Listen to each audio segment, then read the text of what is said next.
Aujourd'hui, on se retrouve pour une nouvelle vidéo spéciale automne. Alors installe-toi avec ton chocolat chaud et c'est parti. L'automne, c'est une saison que j'aime trop. Les tons chauds, les beaux paysages. Il fait froid mais pas trop, on commence à se couvrir. Mais c'est également une saison de renouveau. Quand on pense à l'automne, on pense tout de suite aux feuilles qui tombent, aux jours qui raccourcissent, au froid qui revient doucement. La nature change de saison. Et nous aussi dans nos vies, on traverse des saisons. Dans Ecclésiaste 3:1, il est écrit: il y a un temps pour tout, un temps pour toute chose sous les cieux. Et je trouve que l'automne nous rappelle exactement ça. Chaque saison a son importance. Donc au lieu de voir l'automne comme une saison triste, on peut la voir comme une opportunité. Ralentir un peu, se recentrer et pourquoi pas prendre un nouveau départ avec Dieu. Ce que tu peux faire et qui va énormément t'aider, c'est de créer un vision board d'automne où dedans tu marques tous tes objectifs de la saison.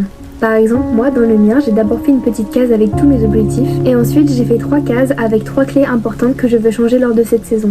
Et dedans, j'ai écrit plein de mots-clés pour rester centré sur mes objectifs. Et en général, le vision board, tu l'imprimes et tu le colles sur ton mur, tu l'encadres, peu importe, mais tu le mets à portée de vue. Parce qu'on aime bien tout le temps se donner de nouvelles résolutions, sauf qu'on le note sur un cahier et le cahier après on le laisse à côté. Alors que là, si c'est dans votre chambre, vous pourrez le voir constamment et rester focalisé sur vos objectifs. Je trouve ça important de commencer cette vidéo en vous parlant du vision board, parce que comme ça vous pourrez regarder cette vidéo avec un objectif en tête et pas seulement la regarder et ensuite passer à autre chose. Nos nouvelles résolutions, on les donne souvent le jour du nouvel an quand on commence une nouvelle année. Mais au lieu d'attendre une année entière pour avoir de nouvelles résolutions, pourquoi pas attendre chaque saison pour se donner un nouvel objectif. Et un petit conseil que je peux vous donner les filles, c'est de choisir un verset qui va illustrer votre saison. J'ai remarqué que j'étais plus productive quand ma chambre était rangée, ordonnée, propre. Alors je te conseille de ranger ta chambre, ton dressing, ton bureau, vider ce qui t'encombre. Fais de la place autour de toi et ça va t'aider à faire de la place dans ton esprit. Toutes les choses que tu repousses depuis des mois, fais-les maintenant. Comme ça, tu pourras te concentrer sur de nouvelles choses et pas sur celles que tu n'as pas encore faites. Tu peux également donner une petite touche automnale à ton espace. Sortir les plaids, les bougies, ton petit chocolat chaud, une playlist cosy, ça change tout à l'ambiance. Mais la réinitialisation, ce n'est pas qu'autour de toi, c'est aussi dans ton cœur. Tu peux prendre un moment pour prier et dire à Dieu: Seigneur, je t'offre cette nouvelle saison. Aide-moi à la vivre avec toi. Tu peux commencer un carnet spécial automne où tu notes tes prières, tes gratitudes, tes réflexions. Ça devient comme un petit journal spirituel de ta saison et ça ordonne ta progression. Et si tu veux aller encore plus loin, tu peux faire un mini-jeûne d'une journée. Comme ça, tu repars plus légère, plus centrée sur Dieu, plus en connexion avec Dieu. Aujourd'hui, je sais qu'on est beaucoup à ne pas avoir totalement donné notre vie à Dieu. On est encore accroché à notre chair et on a du mal à s'en défaire. Et je sais que pour la plupart des filles qui vont regarder cette vidéo, c'est surtout le renoncement à votre chair que vous allez travailler. Alors j'ai vu une vidéo récemment et je pense qu'elle peut vous aider à démarrer la saison du mieux possible. La personne expliquait que notre chair, aujourd'hui, on la nourrit. On la nourrit avec toutes les choses du monde, c'est-à-dire les séries qu'on regarde, les réseaux sociaux, nos mauvaises pensées, notre mauvais caractère. Toutes ces choses-là, toutes ces choses du monde, elles nourrissent notre chair. Et toutes les choses de Dieu, c'est-à-dire lire la parole, prier, passer du temps avec Jésus, le rechercher, tout ça, ça nourrit notre esprit. Et il expliquait que pour renoncer totalement à notre chair, il faut arrêter de l'alimenter. C'est-à-dire arrêter de regarder des séries, arrêter d'être sur les réseaux. Toutes les choses qui vous éloignent, en fait, là c'est que des exemples que je dis, mais en fait toutes les choses qui vous éloignent de Dieu, toutes les choses qui nourrissent votre chair, c'est ça que vous devez vous séparer. Et maintenant vous devez nourrir votre esprit.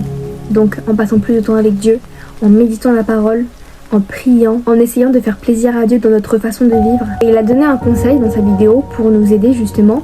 Il a dit de prendre 3 jours entiers où on consacre notre temps seulement qu'à Jésus, où on nourrit seulement notre esprit et on ne nourrit pas la chair.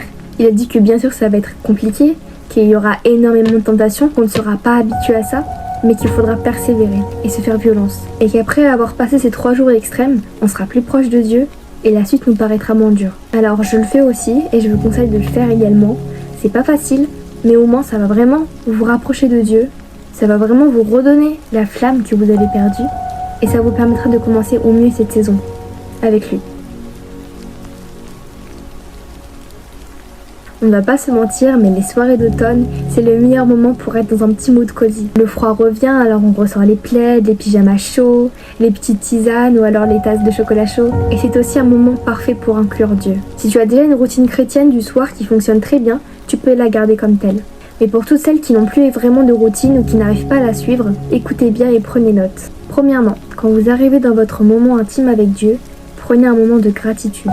Remerciez-le pour tout tout, absolument tout ce qu'il a fait et même ce que vous n'avez pas vu qu'il a fait. Remerciez-le pour votre situation actuelle, même si pour vous, elle n'est pas forcément agréable, remerciez-le quand même. Parce que même durant la tempête, Dieu travaille dans l'ombre. Remerciez-le d'avoir un toit sous votre tête. Remerciez-le de manger à votre faim. Remerciez-le d'avoir des vêtements, d'avoir une chambre. Remerciez-le de pouvoir dormir au chaud. Remerciez-le pour absolument tout. Une fois ce moment fait, soit vous démarrez votre prière, donc votre prière du soir, mais je ne vous conseille pas de la faire tout de suite. Pour moi, la prière du soir, la vraie prière, ce serait plus à la fin. Mais vous faites comme vous voulez. Ou alors, vous faites une petite prière, et ça, je vous le conseille, où vous remettez ce moment que vous allez partager avec lui entre ses mains. Vous demandez au Saint-Esprit de vous guider pour comprendre les choses que vous allez lire, les choses que vous allez apprendre. Ou vous demandez au Saint-Esprit de vous révéler des choses également, de répondre à vos prières si vous en avez faites, et vous bénissez ce moment. Une fois tout ça fait, vous pouvez vous mettre dans l'ambiance en mettant des louanges, par exemple. Soit vous mettez vos louanges préférées, vous passez un vrai moment d'adoration avec Dieu. Comme ça, vous commencez ce moment de méditation en paix. Par exemple, si vous avez eu une mauvaise journée ou si là vous êtes vraiment irrité ou alors vous êtes triste ou peu importe, c'est bien de mettre un petit moment de louange pour vous apaiser, vous reconnecter avec le Seigneur et comme ça après vous pouvez commencer la méditation de la parole. Mais sinon, si vous êtes bien et que vous sentez que vous pouvez commencer, vous pouvez mettre soit un instrumental sur YouTube, ça peut être des petits sons doux, il y en a beaucoup pour la méditation de la Bible. Vous pouvez également allumer vos LED, prendre quelque chose à manger, peu importe, vous pouvez vous mettre bien. Allumer une petite bougie. Une fois tout ça fait et que vous sentez que vous êtes réellement prête à commencer, vous prenez votre Bible. Alors si vous avez déjà un plan que vous suivez, vous le poursuivez. Ou alors si vous ne savez pas quoi lire et vous ne savez pas par où commencer, vous pouvez également suivre un plan biblique. J'entends par là les plans bibliques sur l'application Holy Bible. Ou sinon, pour celles qui ont la Bible Femme à son écoute, vous pouvez suivre un plan dans cette Bible. D'ailleurs, ce n'est pas une collaboration commerciale, je l'ai achetée. Mais je vous conseille vraiment d'acheter cette Bible-là. Elle est géniale pour les femmes. Il y a plein de choses, plein de plans. Et elle est très inspirante. Et je trouve qu'elle nous guide vraiment bien pour devenir la meilleure version de nous-mêmes. Il y a plusieurs thèmes. Il y a le thème du mariage. Il y a le thème d'être parent. Il y a le thème du milieu du travail. Il y a le thème de la foi. Il y a plein de thèmes. Je vous invite à aller l'acheter et à aller voir par vous-même. Donc une fois votre chapitre trouvé, vous le lisez. Je vous conseille vraiment d'avoir un carnet avec vous. Je pense que pour évoluer spirituellement, c'est essentiel et nécessaire parce que dedans vous pouvez noter tout ce que vous apprenez. Moi quand je lis un chapitre, souvent ce que je fais c'est que je note les points importants, je note ce que j'ai appris. J'aime bien aussi noter la grandeur de Dieu dans ce que je lis. Par exemple, si j'ai un chapitre où il a fait quelque chose, un miracle, s'il a tenu une promesse ou qu'il a fait un miracle, j'aime bien noter et j'aime bien aussi noter le caractère de Dieu pour en apprendre plus sur lui. C'est-à-dire que lorsque je vois par exemple dans un chapitre qu'il a aidé un apôtre ou alors que Jésus a fait des miracles, j'aime bien noter. Comme ça, je connais un petit peu plus mon Seigneur et j'apprends au fur et à mesure sur lui. J'aime bien également catégoriser les chapitres que je lis. J'ai créé un petit sommaire dans un de mes carnets et je catégorise les chapitres que je lis. Par exemple, il y a des chapitres l'amour de Dieu ou la grandeur de Dieu ou avoir la confiance en Dieu. Comme ça, si un jour j'ai une baisse de foi ou quoi que ce soit d'autre, j'ai tout dans mon carnet et je peux aller regarder les versets qui m'ont déjà touché. Donc une fois la méditation faite, une fois que tout ça c'est fait, vous pouvez passer à la prière finale. Donc la prière finale, c'est la plus grosse prière de la journée. La prière où on remercie encore une fois Dieu pour tout ce qu'il a fait. La prière où on demande pardon à Jésus, où on se repentit sincèrement, où on lui demande de nous laver de nos péchés. On se repentit pour toutes les choses qu'on a faites et les choses qu'on n'a même pas remarqué avoir fait. Voilà, on se repentit de tout et de tout. Ensuite, vous pouvez passer à vos souhaits, on va dire, où vous dites à Dieu ce qui ne va pas, ce que vous aimeriez qu'il arrange pour vous. Vous pouvez également lui dire vos requêtes, ce qu'il aimerait qu'il change dans vos vies, ce que vous aimeriez avoir. Mais bien sûr, là je le rappelle et c'est extrêmement important, ce n'est pas de demander à Dieu fais-moi ci, fais-moi ça, fais-moi ci, fais-moi ça. Non, Dieu n'est pas un distributeur à souhait. Dans toutes vos demandes, spécifiez bien si c'est ta volonté. Parce que souvent c'est nous qui avons envie d'avoir ça. Mais Dieu sait pas ce qu'il a envie qu'on ait dans notre vie. Alors n'oubliez jamais de dire si c'est ta volonté, Seigneur. Et c'est aussi important de demander à Dieu ce qu'il veut qu'on fasse pour lui. Parce que oui, Dieu fait beaucoup de choses pour nous. On demande beaucoup de choses dans notre intérêt. C'est aussi important de demander à Dieu qu'est-ce que tu veux que je fasse pour toi sur terre. Donc n'oubliez jamais ça. Parce qu'on est des disciples avant tout. Une fois tout ça fait, vous pouvez également remettre tous vos fardeaux entre ses mains. Tous vos soucis, tout poser tout au pied de la croix et demander à Dieu de tout résoudre pour vous. Jésus attend que ça de porter nos fardeaux. Alors n'hésitez vraiment pas à tout poser au pied de la croix et à tout lui donner. Et ensuite vous terminez avec un moment de louange, où vous le louez pour ce qu'il est, pour ce qu'il a fait, pour ce qu'il fera encore. Alors ce que je viens de vous dire, vous n'êtes pas obligé de le faire dans l'ordre que je l'ai donné. Vous le faites comme vous le sentez, parce que souvent le Saint-Esprit nous guide aussi dans nos prières. Et il ne faut pas se fermer à une prière toute faite. Alors vous faites dans l'ordre que vous voulez. Le seul truc qui serait bien que vous gardiez, c'est la gratitude avant tout et la repentance avant tout. Parce que Dieu, comme je l'ai dit, c'est pas une machine à souhait. C'est pas on prie, Seigneur fais-moi ci, fais-moi ça, merci, amen. Non, c'est d'abord le remercier pour tout, lui demander pardon pour ce qu'on a fait, premièrement, et ensuite, vous pouvez passer à ce moment-là. Bien sûr, le jour où vous êtes triste, le jour où vous avez vraiment besoin de tout lâcher, vous n'êtes pas obligé de faire tout ça avant. Vous pouvez arriver, prier, lâcher tout, et une fois que vous êtes bien et que vous avez tout lâché, vous pouvez commencer à écouter des louanges, à lire votre Bible et à prier. C'est vraiment juste un ordre de respect que je vous donne, mais après, c'est vous qui choisissez quel ordre vous faites. Et j'ai oublié aussi une chose qui est très importante d'ailleurs, mais vous pouvez également prier pour les autres. C'est important de prier pour sa famille, prier pour les âmes que vous aimeriez sauver, demander à Dieu de vous aider à trouver les mots justes pour évangéliser. C'est plein de choses en fait importantes et qu'il ne faut pas oublier. Et également à la fin, après avoir demandé des choses à Dieu, qu'il ait accompli ou pas, dites-lui merci. Et ça, c'est la confiance en Dieu. De lui dire merci pour des choses qui ne sont pas encore arrivées. C'est de savoir que ça arrivera. Ou alors que Dieu va me répondre. C'est de dire merci, j'ai confiance en toi et je sais que la prière que j'ai faite aujourd'hui n'est pas en vain. Pour pas que vous vous perdiez, je vais vous écrire après un petit récapitulatif de la prière du soir. Et ensuite, vous pouvez aller dormir en paix et sereine.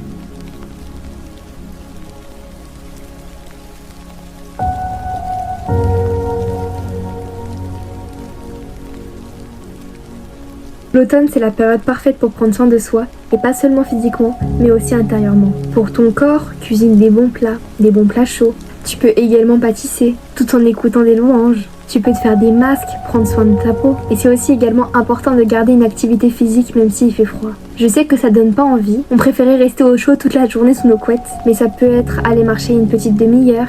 Faire une séance de sport à la maison, c'est également possible si vous avez ce qu'il faut. On peut toujours trouver quelque chose pour rester un petit peu actif dans la journée. C'est super important, surtout nous en tant que femmes. Pour notre âme, on peut prendre du temps off des réseaux. Se donner des petits objectifs. Par exemple, la semaine prochaine, je coupe totalement les réseaux de toute la semaine. Si j'écoute encore de la musique mondaine, à partir de cette saison, je coupe tout. Je me trouve des sons chrétiens que j'aime bien. Tu reposes ton âme également en arrêtant toutes les distractions qui t'éloignent de Dieu.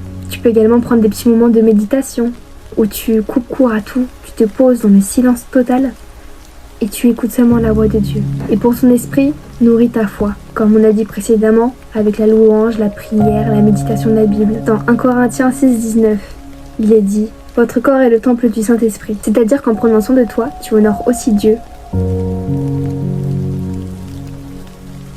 L'automne, c'est aussi la reprise. Le travail, l'école, les projets, on peut vite se sentir débordé. Mon conseil, c'est d'avoir un agenda ou un planner. Note tes tâches, tes cours, tes rendez-vous, mais aussi ton temps avec Dieu. Mets-le comme un vrai rendez-vous, parce que c'est tout aussi important. Je sais quand on vit dans la routine, et qu'on a l'impression qu'on est trop débordé et qu'on n'a pas le temps pour Dieu. Mais placez Dieu comme une priorité, et vous verrez qu'il vous facilitera beaucoup. Tu peux mettre des choses en place pour passer du temps avec Dieu dans la semaine. Tu as le droit de le mettre dans tes rappels de ton téléphone, passer du temps avec Dieu. Et ce qui importe Dieu, c'est de voir la manière dont tu le fais. Tu peux également, chaque fin de semaine, t'écrire un petit verset sur un post-it que tu colles dans ton agenda, sur ton téléphone, peu importe. Un verset qui t'encouragera pour la semaine à venir. Et n'oublie jamais, la discipline ce n'est pas une contrainte, c'est la liberté. Plus tu es organisé, plus tu peux être régulière avec Dieu. S'il le faut, adapte ta routine chrétienne chaque semaine en fonction de ton emploi du temps. Mais chaque soir, tu la tiens. Même si tu la diminues, tu la tiens quand même. C'est ça la discipline. Et tu verras, ça t'aidera avec Dieu, mais ça t'aidera aussi dans ta vie de tous les jours. Parce que c'est important d'être discipliné dans tout ce que l'on fait.